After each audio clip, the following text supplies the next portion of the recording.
This is the complete map breakdown for the Die Rise Remake by Zila and Dobby. Forget what you know about the original Die Rise, because this remake adds several improvements, tweaks and changes to the original steps, as well as adding a ton of new side Easter eggs and new features to the map itself. And of course, it's my job to show you how to do them. If you want to navigate to specific Easter eggs or steps in this video, you can do so with the chapters on the timeline. Like the video if you enjoy, subscribe if you're new, and let's dive in to the essentials. The essentials in this Die Rise remake are one-to-one with the original Die Rise map. This means that first off, you'll find the power switch in the same original place in the lower levels of the opposite building. You'll also find the Pack-a-Punch machine inside one of the elevators. And because it's Black Ops 3, you can double Pack-a-Punch to grab an alternate ammo type. And what makes it even cooler is that there are multiple incredible custom Pack-a-Punch camos that actually reflect the ammo type you receive. What's even cooler is that because this map uses a save data system, the bank and the fridge are both also fully functional. The bank is in the same place as the original Black Ops 2 Die Rise, which is the two shower heads near the power room. So on a good run, you can head to the left shower, look down and deposit as many funds as you want, and you'll be able to claim those funds via the right shower head in a new game. This is fully functional and does mean that you can get yourself loaded with cash on as early as round 1. Around the corner from these shower heads is also a functional fridge where you can store any non-wonder weapon inside. So you can quite literally throw a Pack-a-Punch weapon from a good run into the fridge, and like the funds from the showers, you can retrieve it from the fridge as early as round 1 in a new game. And as if all of that wasn't dope enough, the perma perks from Black Ops 2 also make a return in this remake of Die Rise, and they also save. So those of you who remember how to buff the box, how to improve your headshot damage, and also buff insta-kill, you can do those things in this remake of Die Rise, and the methods are exactly the same as the original. And to top it off, this map also has the Black Ops 2 ranking system. Now let's talk about the elevator key. The location of the elevator key depends on how many players are in the game. Each player effectively gets assigned their own elevator key. Now in the case of solo, it will always spawn in the underground tunnel section from the spawn elevator that can drop down after you stand in it. There's multiple locations in this corridor, one of which is the door to the right as you land, another is a little further down to the left, and another spawn in the back right corner of the room. Amongst these locations, there are other possible spawns, but they will only appear if there are multiple players in the game. One of them is in this kitchen area found on the higher levels underneath the rooftop, and another location is on this table found in the room just past the kitchen. One welcome change that this remake does is that the key does not destroy itself once it's used. Instead, there's just a 15-second cooldown between uses, which means once you've grabbed your key, that's it, you have it for the rest of the game. Usage of the elevator key is dead simple. All you do is you walk up to a panel right next to the elevator, use the key, and it will summon the elevator to the floor that you're standing on. Another neat feature of this key is that it can be used to interact with the panel at the end of the corridor that you drop down from the spawn elevator to force the elevator to go back up once you stand in it. But there's now an all new trick that this remake introduces. Now you can upgrade the elevator key, and it has several very useful features. Now to upgrade the key, all you'll need to do is use it on all 8 shafts found in the map. The first elevator shaft can be found just behind where you build the Trample Steam. The second elevator shaft can be found right next to where you build the Trample Steam. The third elevator shaft can be found near the SVU wall buy. The fourth elevator shaft acts as the one you drop down from spawn, where you'll need to interact with the control panel at the end of the corridor to ride it back up again. The fifth elevator shaft is the left back corner of the power room. The sixth elevator shaft is the other one found in the back corner of the power room. The seventh can be found just down this slope from the rooftop to this isolated elevator here, and the 8th and final elevator shaft can be found alone here in the back corner of the rooftop area. And do bear in mind that you can do these elevators in any order. After using the key on all 8 shafts, you'll then hear a very distinct noise, and on the HUD you'll be able to see that the elevator key is now golden. Now what this first allows you to do is you can call elevators with absolutely no cooldown whatsoever. But what's even better is that you can now lock an elevator in place. So if, for example, you like to stay on the rooftop and you see that there's a Pack-a-Punch available in one of the elevators here, you can lock the Pack-a-Punch in place so it never leaves the rooftop whilst you get yourself geared up. Another incredible feature is that it can also be used to change perks altogether. This was so that there could be more perks added to the map, and what you can do, for example, is lock double tap in place, and then you'll be able to go to more options and convert it into stamina. Similarly with Juggernog, you can convert that machine into Deadshot, and you're free to change the perks back and unlock and relock the elevators as you please. The idea of this golden elevator key is brilliant, and honestly it elevates the gameplay loop of Die Rise to a level that's just far better than the original. This is definitely something that's worth doing every game. Now, let's talk Trample Steam. The part locations are identical to the original 2013 Die Rise, but one welcome change is that you can now carry all of the parts at once, as opposed to only being able to carry one at a time. There are 4 parts, each with 2 locations. The bellows can be found on the staircase here in spawn, or against this wall just found past the spawn area. The compressor can be found on the welcome desk in the spawn area, or in this dark back corner found behind the M14 area. The flag can be found here on the chair in the spawn room, or it can be found against the railing opposite the M14. And lastly, the gate can be found against the wall of the M14 area, or it can be found here in spawn right next to the gobblegun machine. The buildable bench for the Trample Steam is found in the same location as the original, 2 floors below the spawn area. Functionality for the Trample Steam has also been improved. Like usual, players can use it to jump from point A to point B, and it can be used to kill zombies as they stand on it. And like before, it also has a level of durability where it can only make contact with zombies so many times before it breaks and you'll have to go and grab another one. However, one welcome change to the Trample Steam is that in certain areas around the map, you'll see small white arrows. These arrows signify a locking point for the Trample Steam, where if you place it where the lock takes place, it can be used to launch you on a path that was previously not doable in the original version of the map. This completely opens all new traversal routes throughout Die Rise. Next, let's touch on PhD Slider. Yes, you can now grab PhD in this map with an all-new Easter egg that pays homage to the tease that Treyarch gave us back in 2013. To pull this off, you'll first need to grab the golden elevator key, which I've already touched on in this guide. So if you haven't seen that part, go back on the timeline and head to the elevator key upgrade. With your key upgraded, make sure the elevator found in the spawn room has already descended to the ground floor, and then head to the end of the corridor and use the golden key on the control panel. Quickly head back into the elevator to ride it back up again, and then immediately repair the panel found in the corner of the elevator itself. Once you've done this successfully, stay in place and the elevator will then descend to this hidden corridor where you can then access PhD. And yes, this does make PhD accessible for the rest of the game. Not only this, but the perk itself has been improved dramatically. Now, first off, of course, like the original perk, it does grant the player complete explosive resistance as well as full damage resistance. Landing from a height will trigger the explosion,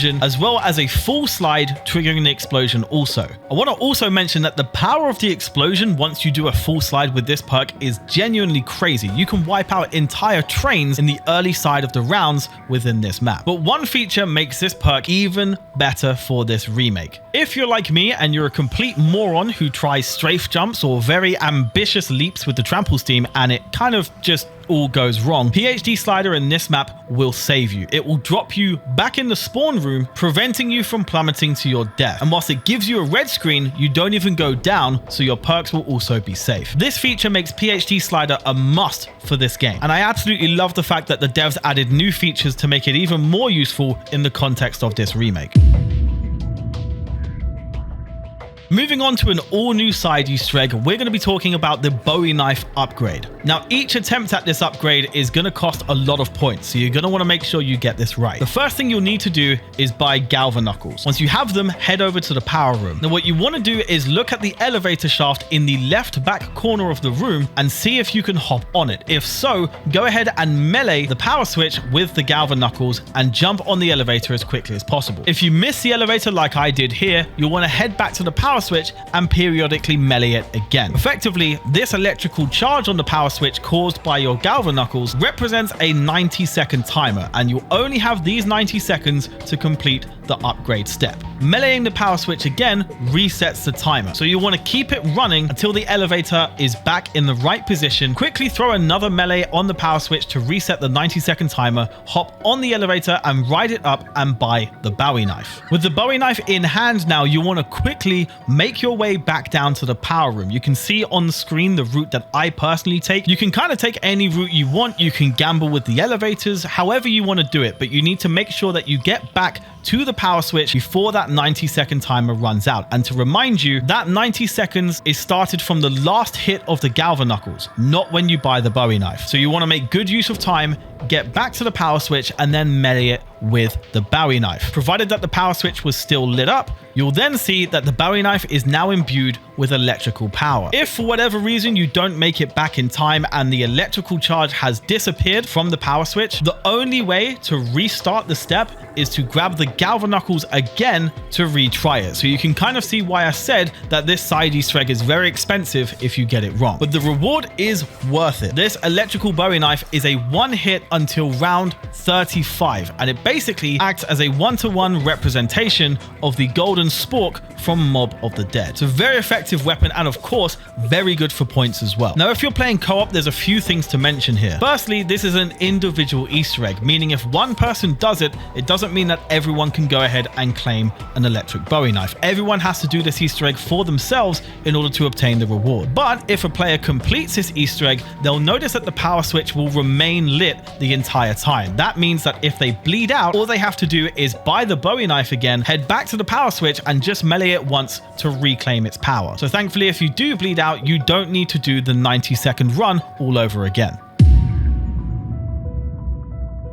But now let's slide on in with this free perk slot and free perk that you can claim in this remake of Die Rise with one very, very simple trick. Effectively, on any jumping jack round, that's the round where you have the Nova Crawlers that leap around the place, all you need to do is maintain 100% accuracy and you'll be given a free perk which also expands the perk limit. A trick to guarantee 100% accuracy is to basically use melee only and or the Trample Steam as well. By using melees and Trample Steams, you guarantee 100% accuracy every time, and you can basically just rake in the free perks. Definitely worth keeping in mind for when these dreaded rounds show up. Onto the Sliquifier now, and building this weapon is even easier than the original in Black Ops 2. Whilst the part locations are in pretty much the exact same places, you can now carry all parts at the same time instead of one at a time, similarly to the Trample Steam. Part 1 of 4 is the boiler, and it has 2 locations. The first is in this room just past the power room on this table, and the second location can be found on this barrel on the staircase leading up from the build table. As for the canister, the first location can be found in this cage to the right of the build table, and the second location can be found in the power room just right next to it on the table. Part 3 is the stock, and it has one location which is opposite the TV found outside of the power room on the second floor, and the final part is the trigger, the first location for which can be found on the back table of the power room near the 2 elevators, or it can be found downstairs near the build table in the back corner of the kitchen. You'll then be able to build the Sliquifier in the same place as the original, and usage is very similar to the post-patch version of the Sliquifier from the Die Rise of 2013. At least for now. I'll touch on that in a second, but of course, using the Sliquifier is just the same as the classic way. You can either shoot the floor or shoot a zombie within a crowd and watch them whimsically fall over and perish. It's a very effective weapon when used correctly, but of course, because this remake is for the fans, there is a hidden upgrade quest. To pack-a-punch the Sliquifier in this Die Rise remake, the first thing you'll need to do is head just behind the sushi bar onto this very narrow ledge and shoot this sign outside of the map a total of 10 times with a single clip. Once you've done that successfully, there'll be 5 canisters around the map that you'll need to shoot with the Sliquifier. The first can be found on the build table where you build the Sliquifier. The second can be found in this drawer near the SVU wall buy. The third location is a tricky one near the Galva Knuckles area. You'll want to double back and look below into the floor to find this third canister there. For the fourth canister, you'll want to make the jump from the underground section from the spawn elevator towards the power area and see it perched atop the fridge. And for the fifth and final location, you'll want to head to this area underneath the rooftop and find it just outside of the window barrier. Once you've shot all 5 and they've disappeared, you can then head to the pack-a-punch machine and you'll see a slightly different aura about it. This new glow acts as a signal to tell you that you can now upgrade the Sliquifier in the pack-a-punch machine nice and easy for 5,000 points. And if you're wondering wondering what the upgraded version translates to, it is the pre-patched Sliquifier from the map's original launch. This basically means it deals infinite damage and can now be used in the extremely high rounds of the game. So in other words, anyone looking to do a high round run on this map, this Pack-a-Punch is absolutely necessary. And this side Easter egg acts as another way in which these developers are making the best Die Rise that the community could have possibly hoped for.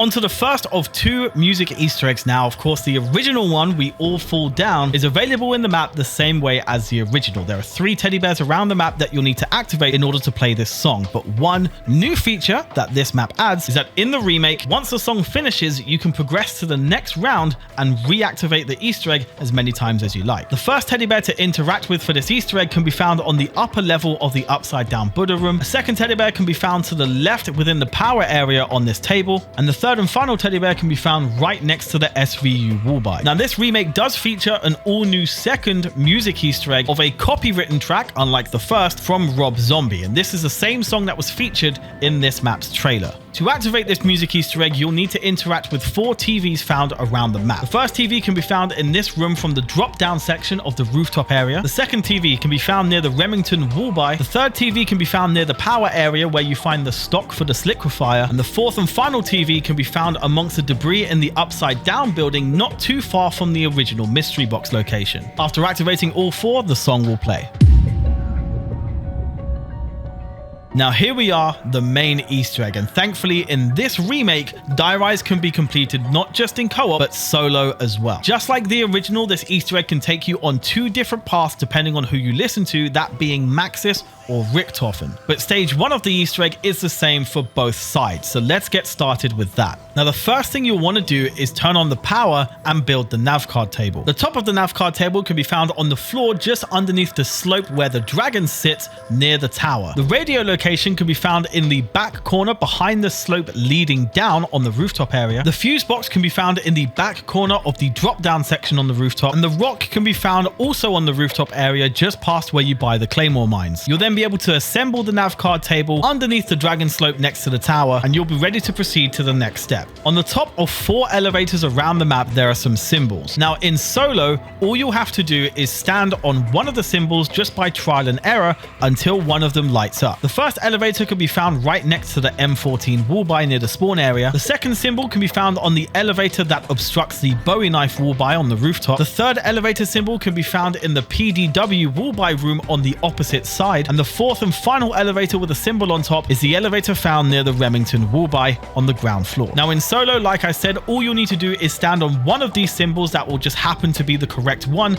and it will light up and a sound will play, and that's all you'll need to do for this step. However, in co-op, each player in the game needs to stand on a different elevator symbol at the same time. But once the sound plays and they're lit up, this step is completed and you can move on to the next. For this next step, there are 4 symbols around the map on the floor that will need to stand on in the correct order. Now, whilst the locations never change each game, the order can. And if you step on the wrong symbol and it doesn't light up mid-sequence, it will reset any successful ones you've done so far. Now, thankfully, you only need to step on as many symbols in the sequence as there are players in the game, which does mean that in the case of solo players, you quite literally only need to step on one symbol, so there's not really any sequence to solve. You kind of just step on the symbol that happens to be the correct one. However, for example, if you have 3 players, you'll need to work out the order 1, 2, 3 for the symbols in the correct pattern. Of course, this is trial and error, but it's actually a lot easier than I'm making it sound. Now, the locations for these 4 symbols are as follows. One can be found right next to the drop down area where you buy the Semtex grenades on the rooftop. The next location is in front of the elevator next to the M14 wall buy. The third location is here in the restaurant room underneath the SVU wall buy. And the fourth and final location can be found on the jump from the Buddha room towards the power area. Once you've worked out the sequence, or again in solo, just happen to step on the right symbol,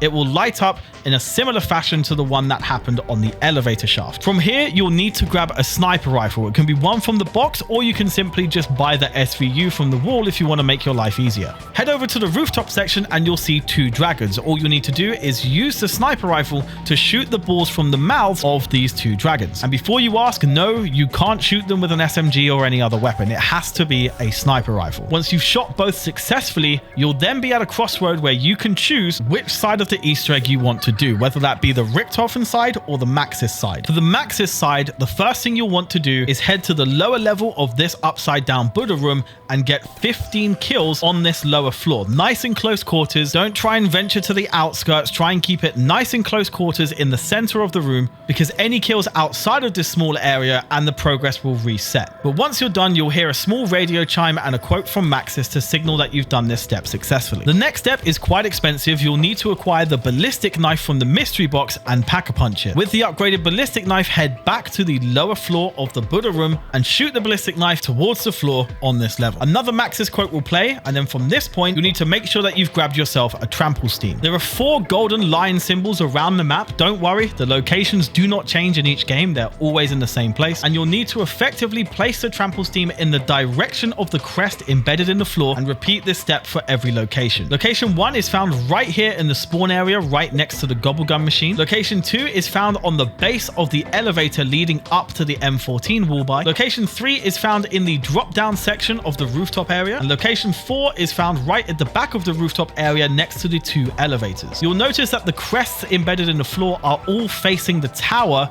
on the rooftop area, and you want to make sure you get the angle right. You'll know you've got the angle right because once you've placed a Trample Steam at the first location, you'll be able to then pick up another Trample Steam without it saying that you already have one. Once you've managed to place it in all 4 locations successfully, you can head back to the spawn area and look at the lion statues on opposite sides of the door leading outside of the spawn room. You'll be able to pick up the golden balls that they're holding, and you'll be able to place them on the Trample Steams. It will effectively ping them between the 2 locations on each side, and you'll have to place the first ball on the Trample Steam next to the gobblegum machine and the second ball on the Trample Steam at the base of the elevator from the M14 wall by. Once you've watched it fling back and forth a few times between the spawn area and the rooftop, eventually the balls will explode next to the tower, which will then charge the tower up and conclude the steps of this Easter egg that are exclusive to the Maxis side. And as we head into stage 3, the steps of this Easter egg are the same regardless of if you pick the Maxis side or the Richtofen side. So before we talk about stage 3, let's talk about the steps that you have to do if you chose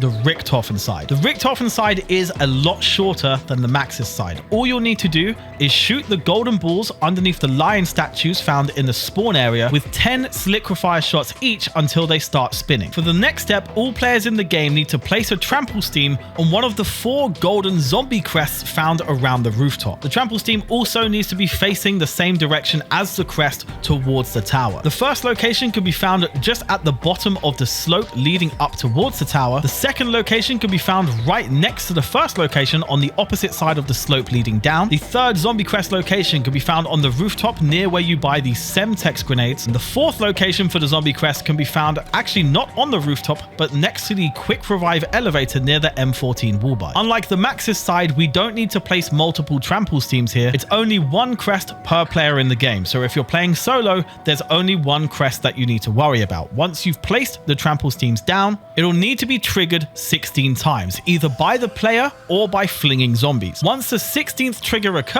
the tower will then become charged with a blue light signaling the Richtofen quest, and to complete the Easter egg, we'll need to do stage 3, where the steps are the same regardless of if you chose the Maxis or Richtofen sides. So in this final stage of the Easter egg, we need to solve a puzzle. Take a look at these symbols on screen and either make a mental note of them or take a screenshot, because effectively you're going to need to translate these using a color sequence to understand how to finish this step. Let me explain. As you can see, these symbols are notated with directions as well as numbers. There are 8 mahjong tiles that have spawned around the map in 11 possible locations. You'll need to link the symbol's meaning to the colors. So with this first location, which is guaranteed to always be right here on the corner of the tower railing, in my game here we can see that north is red because it's the north symbol and, well, the color's red. So I'd make a note of north equals red. Whilst the meaning of these symbols never change, the colors are randomized with each game. So you'll want to make sure you make a note of these each and every time you do this Easter egg. The second mahjong location is found on the welcome desk in the spawn area, where, as you can see in my game, there was in fact a tile here and it was the 4 symbol in the color of green. So I'd write 4 equals green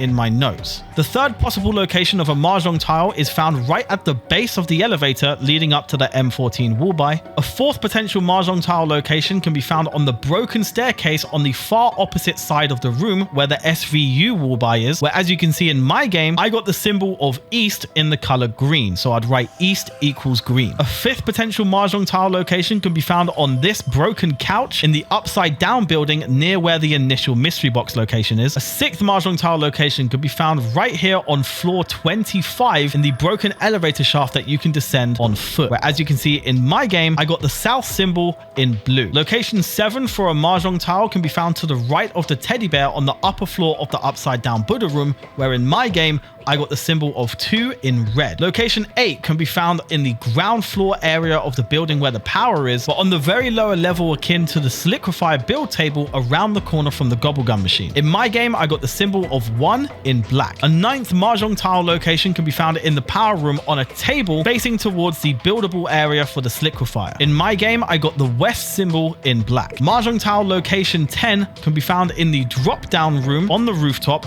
near the mystery box location on a chair. In my game, I got the symbol of 3 in blue. And Mahjong tile location number 11 can be found in the room just past the MP5 wallby in the corner near the boiler. Once you've made a note of all of the symbols and the corresponding colors, it's time to bring it all together. So in my game, personally, the symbols went like this. We had north as red, east as green, south as blue, west was black, and the sequence of 1, 2, 3, 4 went black, red, blue, green. As number 1 in the sequence was black and west was black, we know that the translation is that west comes first. Number 2 was red, which in my game meant north, which meant the second part of the sequence was north, and so on until I worked out that it went west, north, south, east. Once you've translated this in your game to the correct sequence, you'll need to then buy some Galva Knuckles. With these Galva Knuckles, look at this graph on screen to determine which parts of the tower you need to melee in the correct order. So in my game, it was west, north, south, east. So as you can see in my gameplay, that's exactly what I do. I melee the west part first, and then the corresponding directions in the correct order,